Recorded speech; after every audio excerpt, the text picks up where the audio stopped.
Hi, this is Congressman Tom Coles, another one of our congressional chats. Obviously, we're doing it from a different location than usual. I'm in my district office in Norman, Oklahoma. We are at the conclusion of the so-called district work period. It's been a pretty active work period for me. I've actually had two quick trips to Europe, to Germany, Italy, and France. Honestly, dealing for the most part with two subjects. Military activity, particularly as it relates to Ukraine. Visited with the commanders of EUCOM, European Command, and AFRICOM about that, and then also had the opportunity to visit at length with some of our folks with the Drug Enforcement Agency that are working on drug trafficking, frankly, from an international connection, and so it was all very fruitful. Learned an awful lot about things that none of us are happy about. That's drug trafficking and Russian activity in Ukraine. Also learned what we're doing to try and counter those things. So that was helpful. In addition to that, I've done what you normally do in a district work period. That is, I've visited my district. I've been all over it. I was in Ardmore yesterday, and over the course of the summer, I've been in or this month really, I've been in Davis, I've been in Purcell, obviously I've been in Norman, Moore, Midwest City, Oklahoma City, Pauls Valley, as I think I said, Ardmore, Ada. So quite a few different stops in various communities around the district. Usually I tour businesses. I quite often talk to civic clubs, particularly Chamber of Commerce groups, answer questions, frankly get a feel for what's happening. I will tell you, just visiting with my constituents, their concerns revolve around three or four different things. First, inflation. They're very concerned, even though the numbers appear to be improving. Inflation is still awfully high, particularly in basic things like housing, groceries. People see rising gasoline prices again. That quite honestly concerns them a great deal. So I'd say the economy, even though the unemployment rate is low, is a matter of great concern in Oklahoma. Quite often, since this is an oil and gas district, I hear concerns about what people consider as the administration's war on fossil energy, fossil-based fuels. That's a big part of our economy and something that is honestly provides the bulk of the energy that the United States consumes and will for the foreseeable future. So people would like to see attitudes out of the administration that encouraged and appreciated what they do as opposed to attacking them. I've also heard, in addition to the economy, a lot of concern about the southern border, probably more about that than almost anything other than the economy. And there, people just think it's a debacle, that the administration has undone policies that the previous administration had put into place that were effective. They see not only a lot of people coming across illegally, they see crime associated with that, particularly drug trafficking and human trafficking. And they wonder why we can't be more effective in dealing with it. I point out always, of course, that the House has passed a major border protection bill, H.R. 2. I expect we'll probably deal with funding for the border in the Homeland Security bill during the next month. But again, we have a Senate Democratic control that's turned its back on that problem. We've got an administration that hardly acknowledges that it exists, even though more and more Democratic governors and Democratic mayors are complaining about the flood of illegal immigration that they have flowing into their own cities.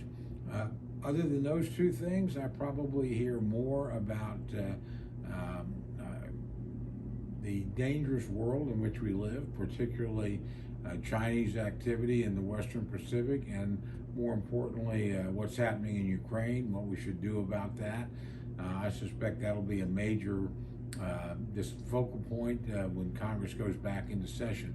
So those are sort of the big three things that I've heard the most about. Let me now just briefly look ahead and talk to you a little bit about the things that I expect Congress to do when it will come back into session early next week. The House will come back into session. To be fair, the Senate already is in session. I think both chambers, number one, will be busy trying to pass appropriations bills. The Senate, excuse me, has all 12 bills out of committee. The House has 10 of 12 bills out of committee. The House has one bill across the floor, ready to go to conference. I expect the Senate to do the same thing either this week or next week to begin to move bills out. So each side of the rotunda, each chamber is moving along, but remember, the fiscal year runs out September 30th. It's unlikely that certainly the House will have all 12 bills done by then. So the next question becomes, can you pass a continuing resolution? That is something that will keep the government open, operating at the current levels of expenditure until a deal is reached between the Senate and the House. I think we can do that. More importantly, I think we should do that. Government shutdown not be helpful to anybody. They always cost more than you think they're gonna.